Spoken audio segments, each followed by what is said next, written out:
Hey guys, I hope you're having the best day, night, morning, whatever it is, wherever you are. Now, a quick update for those of you who might be just joining us. A couple months ago, I set out to record the biggest concept album of all time. And what does that mean exactly? Well, alongside my artist project, hundreds to sometimes thousands of my followers collaborate with me on my music under their own artist name, The Choir Imperfect. And up until now, it was just one song at a time, right? But I wanted to take things to the next level and involve you guys in every step of the way, in the creation of a concept album from start to finish that is written with you for us. Now, the aim is to grow the choir to 100,000 people by the time the last song on the album comes out, which will essentially blow every world record out of the water, but that's not really why we're doing this. So thank you for joining me on this journey, and make sure to invite any friends that you might want to have with you and have your voices on Spotify together forever. Now, back to the good part. Since we've established that the overall concept of the album is going to be about finding your people, and that's represented by the choir, we then looked at using diary entries or even letters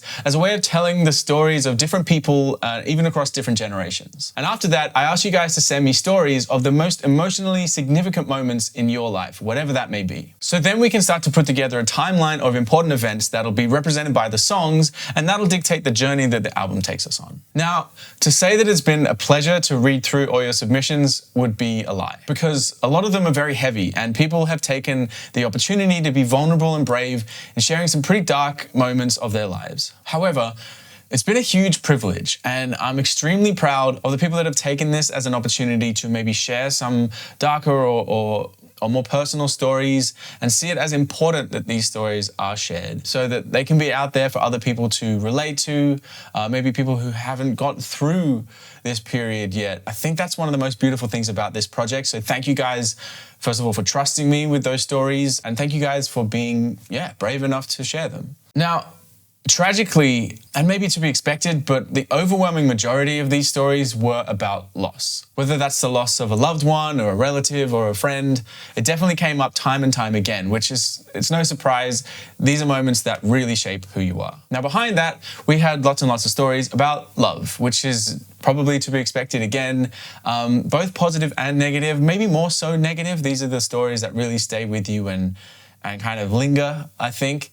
But I don't think we can get through an album without covering love, because it's, for some people, it's the meaning of life, right? Now, finally, we had a whole myriad of experiences around friends and family and fitting in, loneliness, not belonging, that kind of leading into maybe depression or mental health more widely.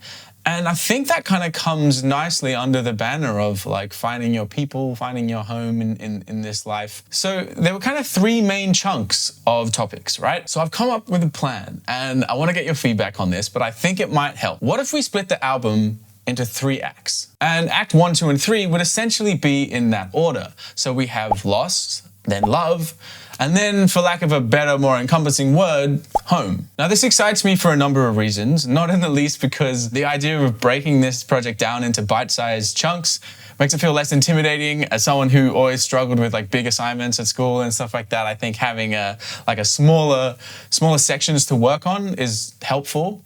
But it also kind of gives us a nice trajectory and a nice story arc already, so that we can kind of fit the narrative within those chunks. So we're taking a character or a group of characters or people and going through the experience of loss and covering all of that as much as we can in 4 songs, and then moving through into love, and that can be finding love, losing love, however that kind of transpires. Again, 4 songs, and then finally we come through it all and the process of finding a place in the world that you feel like you belong after having gone through all of this stuff that's basically built your character and formed the person that you are. So essentially starting in the most terrible place and ending somewhere that hopefully makes us feel all nice and warm and fuzzy. So with all that said, we got to start somewhere, and I vote that we start with Act 1. Now, before I share some of the stories that you guys have sent me that will ultimately inspire these songs, I'd like to put out another call for anyone out there who didn't share their story about their experience with loss and would like to take this opportunity to before we get into the meat of it. Now, if you've already written to me about this, don't worry, I've still got your messages. I'm going to be sharing some of them in the update next week when we start writing the songs. But if you'd like to share anything else, maybe some songs that helped you through these moments, or people, or just another event, please do. The more the merrier, essentially. So that's it. I want to get a full tapestry of responses that I can share next week. In the meantime, I appreciate you guys a lot. Much love. Part of me is not looking forward to reading through kind of a morbid list, but I think there's a lot of catharsis in this process. So yeah, much love, guys. Appreciate you all, and yeah, big kiss.